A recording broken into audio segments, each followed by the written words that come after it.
Зима уже практически уступила место весне. Именно с этого времени начинаются наиболее опасные периоды – паводки и пожары.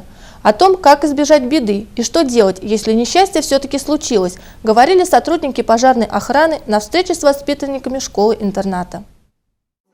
Такие мероприятия уже стали привычными для ребят и педагогов, а для инспектора по противопожарной безопасности Натальи Рубникович это очередной повод напомнить о соблюдении детьми осторожности в лесу и на водоемах, правильном поведении дома. К тому же накануне весенних каникул это было как раз кстати. Но началась беседа издалека, не с инструктажа, а с познавательной викторины про лес и его обитателей. Что делает еж зимой, какую птицу называют сплетницей, и еще масса интересных вопросов просто захлестнула зал. Мальчишки и девчонки наперебой давали ответы.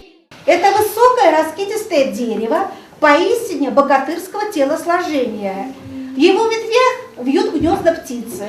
Корни уходят глубоко в землю. Дуб, молодцы, правильно. Дальше не буду читать правильно. И люди с ним связывают именно силу и долголетие. Это дуб.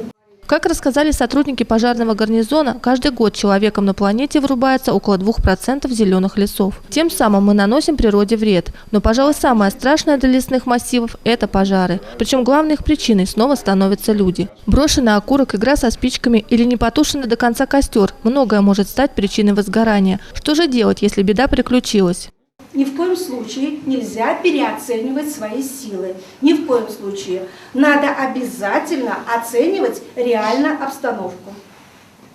Для этого есть пожарная охрана, есть работники леса, лесники. Мы должны доложить, где какое возгорание.